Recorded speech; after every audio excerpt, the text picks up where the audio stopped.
No vídeo de hoje, nós iremos abordar uma das áreas da psicologia que é fascinante e que é importantíssima para o nosso cotidiano, para mim e para você. Estou falando da psicologia financeira. Você já ouviu falar? Psicologia financeira é uma área da psicologia que procura estudar a ação das emoções, nossos comportamentos, os nossos estilos cognitivos, ou seja, a nossa forma de pensar, inclusive do comportamento familiar e da nossa cultura social, até mesmo religiosa, relacionada como nós lidamos com o dinheiro e com as finanças. Já deu para ver que é um tema importantíssimo para todos nós. Afinal, eu e você lidamos diariamente com o dinheiro, com decisões relacionadas a dinheiro e a finanças.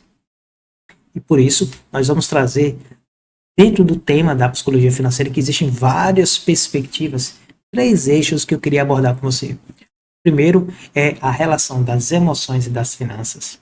O segundo eixo que a gente vai discutir aqui rapidinho é os vieses cognitivos em relação a decisões financeiras. E por fim, nós iremos abordar o comportamento de consumo e compra e as finanças e como nós lidamos com o dinheiro.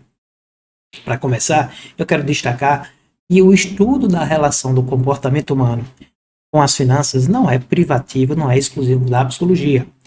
Séculos, diversos estudiosos, filósofos, empreendedores, cientistas procuram estudar a relação do homem e do dinheiro. Temos alguns livros que são referências e são best-sellers. Podemos destacar, inclusive, o livro de Napoleão Hill, Quem Pensa Enriquece, e publicado em meados do século passado. Napoleão Hill foi um jornalista que no início do século passado passou mais de 20 anos entrevistando os donos das 500 maiores fortunas da época do mundo, entendendo como era o comportamento, tipo de decisões, atitudes desses 500 maiores homens mais ricos do mundo, e a partir daí ele fez um compilado e publicou alguns livros, entre eles Quem Pensa Enriquece. Se você não conhece esse livro, vou deixar aqui na descrição desse vídeo um link para você ter acesso, e eu tenho certeza que é uma obra aí que eu recomendo para você adquirir e fazer a compra. O segundo livro que eu já quero dar de destaque aqui na introdução desse vídeo é o livro Pai Rico e Pai Pobre, um best-seller de Roberto Kiyosaki. Livro fantástico que, na realidade, faz um boom assim na nossa mente. Faz a gente perceber como nós lidamos equivocadamente com o dinheiro e com as finanças. É um livro que eu recomendo você ter aí de cabeceira de livro. É um livro que eu recomendo você ter aí na sua cabeceira e sempre que puder você fazer uma leitura. E por fim, o terceiro livro que nós vamos apresentar é o livro Psicologia Financeira, Lições Atemporais sobre Fortuna, Ganância e Felicidade, de Morgan Housel. Vou deixar também aqui um link na descrição do vídeo para você poder acessar. Então, o primeiro ponto que eu quero destacar é que aprender a lidar melhor com o dinheiro e com finanças é uma habilidade pessoal. O que eu quero dizer com uma habilidade? Não é algo que você nasce inato, que você ou nasce aprendendo a lidar com dinheiro ou não. Quer dizer que é algo que a gente aprende e a gente pode desenvolver. Basta a gente entender o que precisa ser feito. E como qualquer habilidade, a gente precisa entender o que precisa ser feito, compreender o processo, treinar, até adquirir aquele comportamento. Mas quando a gente fala de finanças, quando a gente fala de dinheiro, existe um componente que está implícito e que é fundamental nas relações da nossa saúde financeira. Estamos falando das emoções. As emoções fazem parte e são fundamentais de todo ser humano para uma adaptação com o ambiente, mas também com o seu mundo interno, aprender a lidar consigo mesmo. Não sei se você sabe, existem emoções básicas comuns a todo ser humano, independente da época que viveu ou de onde ele vive, da cultura, da família. Entre essas emoções nós podemos destacar a alegria, a tristeza, o medo, a raiva, o nojo. Mas existem outras emoções. E assim como as emoções, que são componentes neurobiológicos, programações que nós herdamos e que nós desenvolvemos para aprender a lidar com os diversos desafios, adaptação, os perigos do mundo que nos cerca e como nós lidamos com o nosso próprio mundo interior, as emoções, elas influenciam, muitas vezes sem você perceber, em como você toma as decisões financeiras. Pois é. Afinal, quantas vezes eu e você tomamos decisões de fazer uma compra, de gastar um dinheiro, uma decisão financeira, baseado, por exemplo, no medo? Quantas vezes eu e você compramos algo ou deixamos de investir algo porque estávamos com medo de acontecer alguma coisa? Quantas vezes eu e você tomamos decisões financeiras baseadas numa emoção positiva, alegria? Estávamos alegres, estávamos motivados, otimistas, e a gente vai e faz uma compra que a gente não necessitava ou que talvez naquele momento foi uma decisão ruim para a nossa saúde financeira. E sabe o que é pior? Muitas vezes nós herdamos emoções relacionadas ao dinheiro, às finanças, dos nossos familiares, principalmente dos nossos pais. Isso mesmo, a gente não só herda dos nossos pais a cor dos olhos, do cabelo, pele, altura, a gente herda muito mais coisas. Comportamentos, emoções e estilos cognitivos. E entre esses comportamentos, essas emoções e estilos cognitivos, nós herdamos também a relação com o dinheiro. Veja que interessante. Isso é uma grande lição, inclusive, do livro Pai Rico e Pai Pobre, de Roberto Kiyosaki. Padrão de relacionamento que os nossos pais mantêm com o dinheiro, as emoções relacionadas ao dinheiro, é, em grande medida, padrão e comportamento que nós utilizaremos para nossas vidas. E a gente acaba passando também para os nossos filhos, e veja que isso pode ser uma bola de neve sem fim. E aí o primeiro ponto que a gente precisa identificar é que muitas vezes nós viemos de um núcleo familiar, né, de uma cultura familiar, que tem uma relação negativa com o dinheiro. Ou que o dinheiro é algo ruim, que as pessoas que são ricas ou são pessoas desonestas, ou são pessoas que trapaceiam as outras pessoas, ou são pessoas que, para serem ricos, precisaram, entre aspas, tirar o dinheiro, né, a oportunidade de alguém.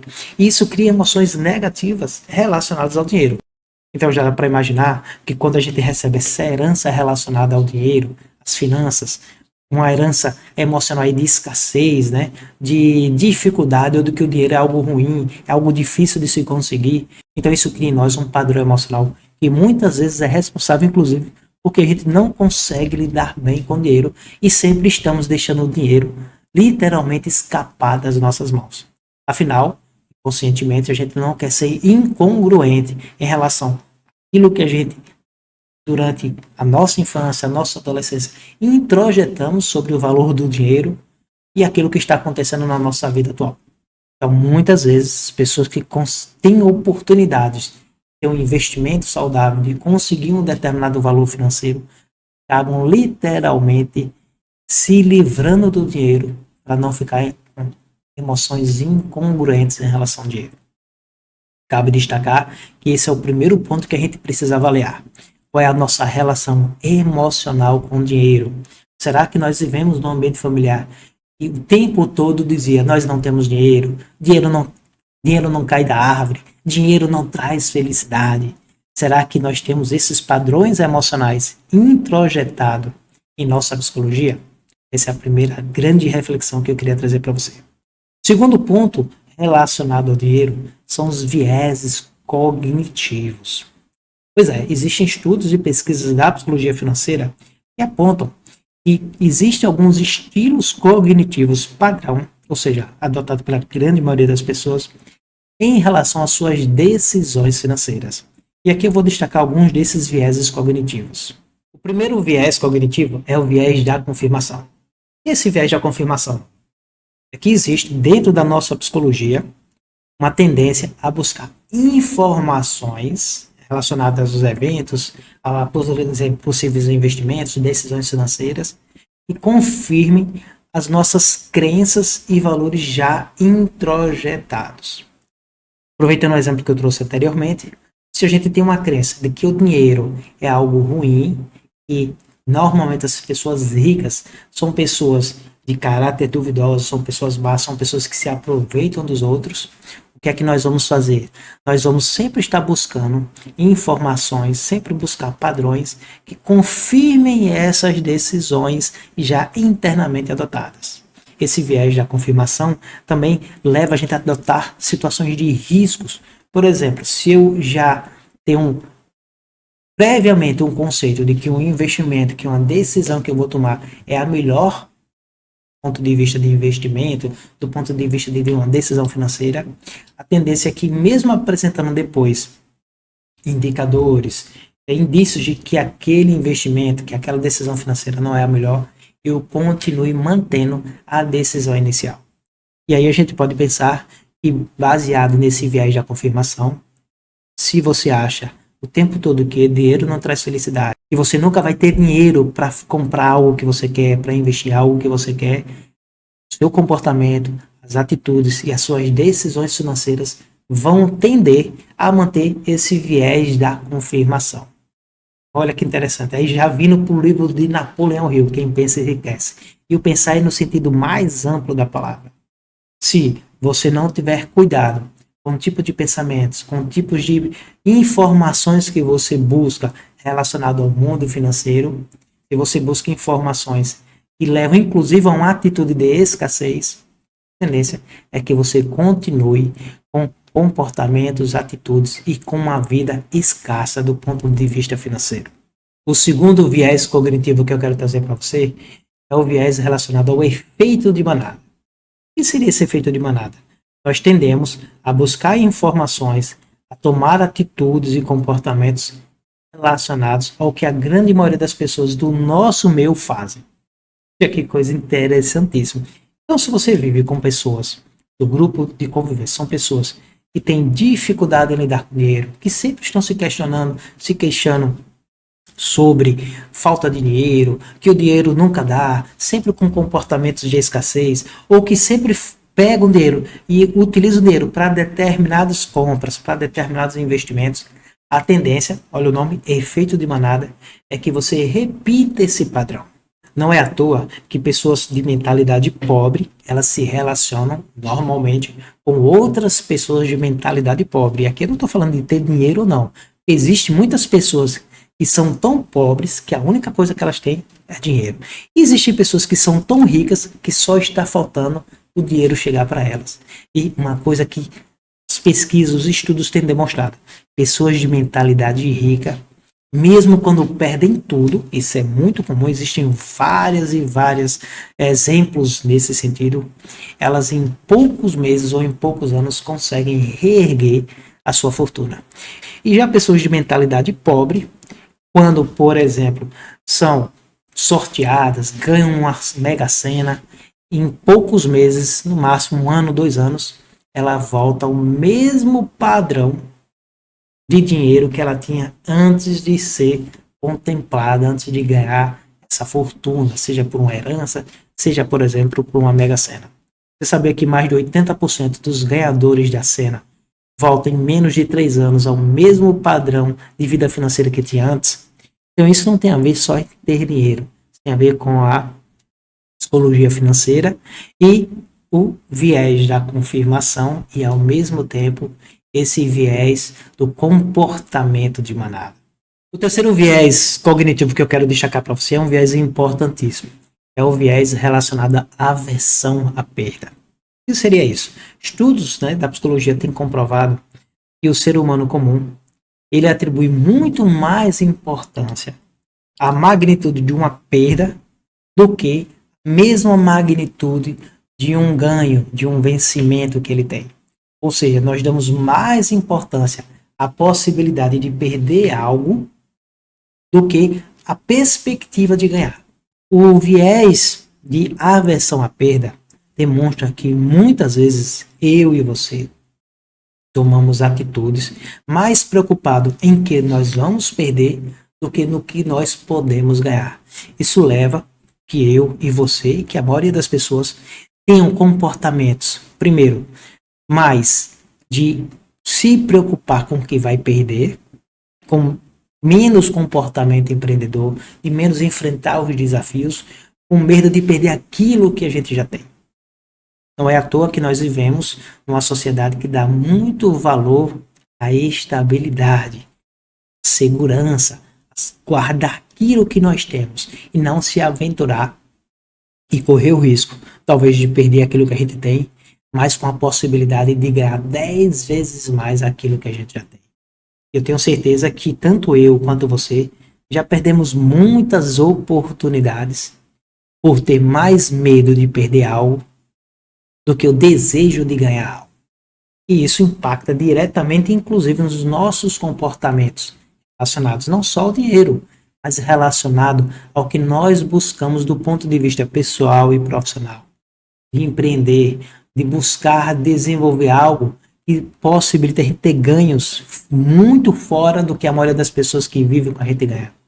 Mas a gente acaba, e aí tem uma relação com o viés anterior, do comportamento de manada, acabamos por medo de perder a segurança, por medo de perder o emprego, por medo de perder, inclusive, uma aprovação social, a gente acaba adotando o mesmo comportamento, mesma conduta que a maioria das pessoas que está ao nosso redor adota. Por fim, o terceiro ponto que eu queria destacar nesse vídeo é o comportamento de compra e de consumo e como ele impacta diretamente com as nossas finanças. Tenho certeza que você muitas vezes, assim como já aconteceu comigo, claro, já fizemos compras no calor da emoção. E aí depois, quando a gente chega em casa ou no dia seguinte, a gente olha para aquilo que a gente comprou e diz: eu não precisava de mais uma roupa, eu não precisava de mais um sapato. Esse equipamento eletrônico que eu comprei agora não é realmente uma grande necessidade. E o que é que isso tem a ver com a psicologia financeira? Meu caro colega, minha cara colega, mundo do mercado, do marketing, eles são especialistas em estudar os chamados gatilhos mentais para fazer com que eu e você temos comportamentos de compra muito mais baseados nas emoções, lembra lá das emoções, muito baseados nos nossos viés cognitivos e muito baseado, inclusive, na pressão social. Pois é. E alguns desses gatilhos são muito estudados, né? Inclusive em empresas que trabalham com neuromarketing de venda. Entre eles nós podemos ver o gatilho da escassez. Você vem andando no corredor de um shopping e vê lá numa prateleira, numa vitrine, últimas oportunidades, últimos produtos, né? Promoção acaba hoje. Tendência é que aquilo desperte em você, sem você perceber, emoções que são comuns ao ser humano desde a era lá primitiva, a necessidade de comprar aquilo porque você não quer perder aquela oportunidade. O viés da aversão à perda aí está sendo ligado também nesse gatilho. Outro ponto, gatilho da prova social. Porque todo mundo está comprando algo, né? Você acaba comprando aquilo. Porque todo mundo preferiu tal cinema. Porque todo mundo preferiu estar em tal restaurante. Você acaba também pagando mais para estar naquele restaurante. Esses são alguns exemplos. Então existem vários gatilhos que são adotados pelo mundo do comércio para despertar emoções, comportamentos e vieses cognitivos que deixam a gente mais vulnerável ou mais vulneráveis a comprar. E um ponto importante é que muitas vezes, se a gente sai alegre, muito triste, muito ansioso, muito ansiosa para locais que nos coloquem o tempo todo exposto a comprar algo, a gente acaba, no calor da emoção, fazendo aquela compra. Sabe qual é o problema de hoje? Precisa sair de casa para você estar sujeito, né, ou exposto a uma série infinita de oportunidades para comprar algo. E aí uma dica importante, trazendo aí, pensando na nossa saúde financeira, alguns estudos apontam que as pessoas que têm uma saúde financeira melhor são pessoas que aprendem a postergar a gratificação. Esse termo é importantíssimo. Postergar a gratificação. Algo que a gente queria de imediato. Pessoas que lidam melhor financeiramente, que têm uma melhor saúde financeira, têm investimentos mais saudáveis, elas aprendem, não, eu não preciso, eu não posso comprar isso agora, eu não posso ter isso agora. Eu preciso antes conseguir fazer isso. Então elas postergam a emoção que elas teriam com aquela compra, prazer imediato.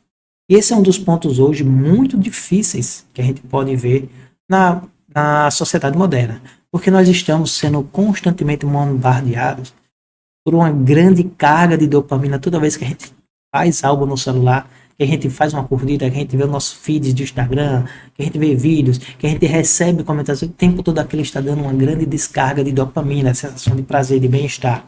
E isso cria, na grande maioria das pessoas, uma vulnerabilidade a comportamentos mais impulsivos. E aí fazer compras de forma mais impulsiva, ser um consumidor de forma mais impulsiva. Então, uma boa dica para a gente aprender a ser um consumidor, uma consumidora mais eficiente, é aprender a postergar as decisões financeiras de algo que não estava no seu planejamento. Por exemplo, você vai no shopping, você vê aquela roupa naquela vitrine, você fica louca ou louco por aquela roupa, não compre naquele momento. Veja, diga ao vendedor que você irá em casa pensar e que daqui a um dia ou dois você retornará, se for necessário, para fazer a compra. O vendedor vai fazer de tudo para que você saia com a roupa, mas não faça essa decisão agora. Volte para casa, deixe passar esse calor da emoção, postergue essa decisão, pois em casa, com calma, comece a analisar, será que realmente eu preciso daquela roupa? Será que realmente comprar aquela roupa agora não vai impactar financeiramente na minha saúde financeira, nas minhas economias?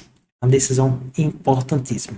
E lembre-se, onde você anda, o que você utiliza, existem especialistas ali por trás, o tempo todo, colocando gatilhos, colocando, entre aspas, armadilhas para você comprar, para você consumir. E isso, com certeza, mesmo sendo pequenas compras, pequenos consumos, quando se junta, traz um grande rombo, um grande problema para a nossa vida financeira. Bem, espero que você tenha gostado do nosso programa sobre psicologia financeira, que foi trazendo de uma forma rápida alguns conceitos da psicologia financeira, mas um ponto que é fundamental. Nossa relação das emoções, nossos comportamentos, nossos sentimentos e do nosso estilo de vida, da nossa cultura, influencia diretamente as nossas decisões financeiras e de como eu e você lidamos com o dinheiro. Espero que você tenha gostado do tema, que isso faça você refletir aí sobre como anda a sua saúde financeira. Vou deixar, como dito, na descrição desse vídeo os links dos vídeos, livros, né, que eu indiquei. E o YouTube aqui no final vai indicar um dos nossos vídeos, um dos nossos programas para você, com temas aí que sejam importantes e relevantes na sua vida.